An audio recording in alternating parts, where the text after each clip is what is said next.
What is happening, you guys? Ari here with Boston Automotive Consulting, and as always, this video is brought to you by saveonmyauto.com, where you can go on and get a head start in shopping around for the best price on your brand new car. And if you haven't already, please consider subscribing, because this channel is all about giving you all the negotiation tips you're gonna need so that you can negotiate yourself the very best deal. So I wanted to preface the beginning of this list, number one, by saying, guys, that a good negotiator will never talk down, belittle, or imply superiority to anybody when he's negotiating whatever he's negotiating.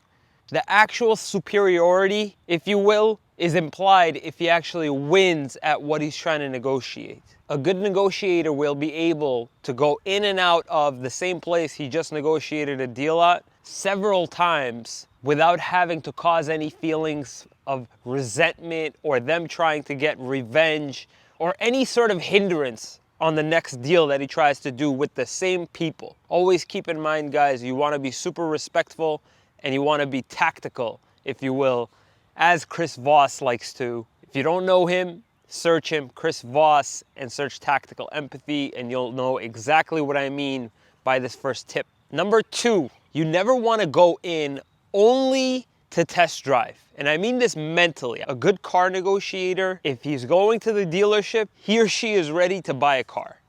I don't mean that they're gonna go in and tell the salesperson that they're ready to buy a car. I mean mentally, they are ready to buy a car, even if they're only there just to test drive. A good negotiator has not ruled out purchasing the car or leasing the car that day. And when he or she is there, they're prepared to cut the check. So do as much of the research as you possibly can online without having to go into the dealership and take up too much energy or effort on the salesperson's end to try and get this deal done. Go in there confidently in being able to deliver an offer quickly, efficiently, and getting it. Number three, you never start a negotiation without knowing inside out the price that you want to pay. Like, do your homework 100 times over, know exactly what everybody is paying for that car, and go for less than that. Make sure that you're using every single available resource that's out there to you on the internet. Visit saveonmyauto.com. Make sure that the prices that you're getting back from all these dealerships is competitive, seems to be the lowest, seems to be at or below what everybody else is paying, and don't rule out getting better than that. Number four, and I will tell you this, this may be one of the strongest tools somebody may have that isn't the greatest negotiator, but I guarantee you the best negotiators have this in their back pocket. Don't go into a dealership without a backup plan. As in, if you've established a price or you've established the fact that you can get a deal somewhere else, the strongest leverage you have when negotiating a deal is having an existing number or an existing deal somewhere else. Even if that existing number isn't the number that you want to be at, you want to use that as leverage for getting you to where you want to be.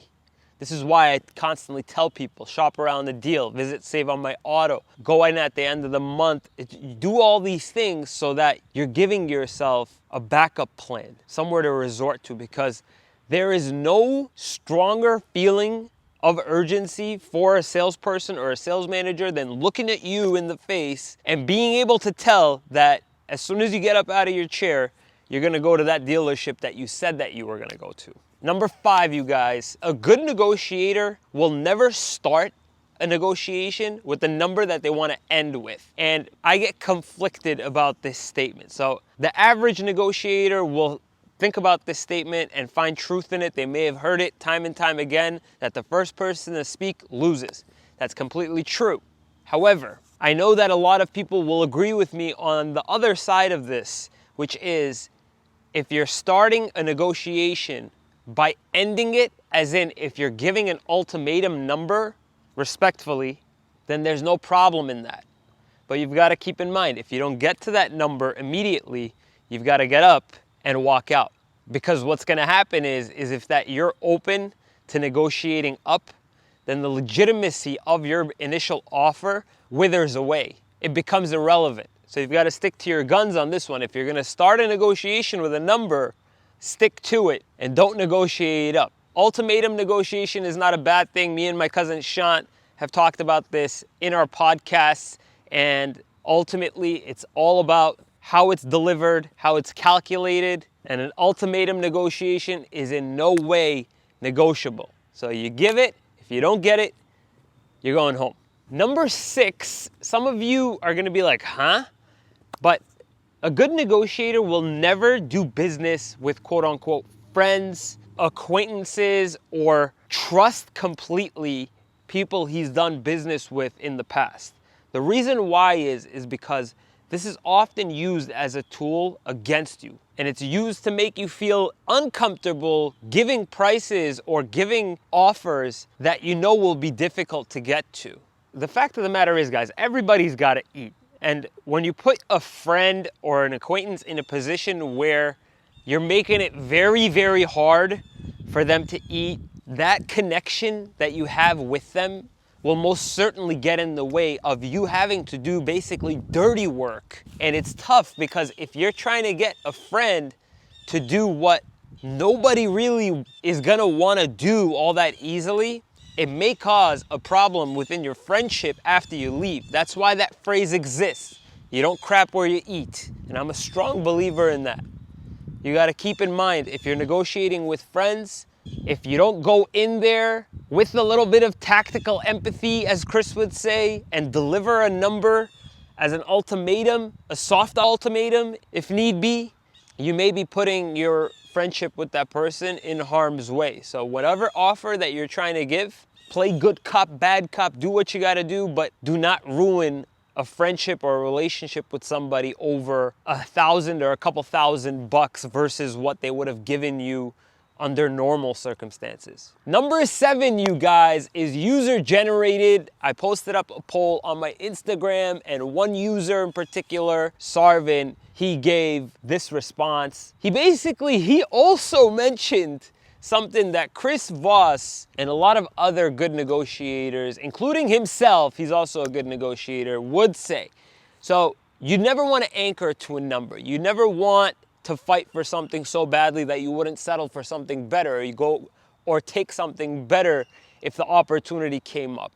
So you want to keep in mind, if you've got this number in your mind, you're fixated on that number, you want to keep in mind better may be possible. If it seems like it's getting difficult getting to that number at one place, don't kill yourself at that one place. Keep going down the list of places where you could possibly do maybe even better than that. So I hope that this list of 7 things good car negotiators don't do helped you out, guys. There's some bad habits that car negotiators do, and they don't do them because they're bad negotiators. They do them because they're car shopping. They want to feel more comfortable. They want to test drive. They want to go to the dealership where their wife's coworker's husband works at. Things like this. If you found this information useful and you want to see more of these new car buying and negotiation tip type videos, please consider subscribing. And don't forget to visit saveonmyauto.com down in the link in the description below, as well as some other resources that will help you when you're shopping around for a brand new car. Thank you so much for watching, guys. We'll see you next time.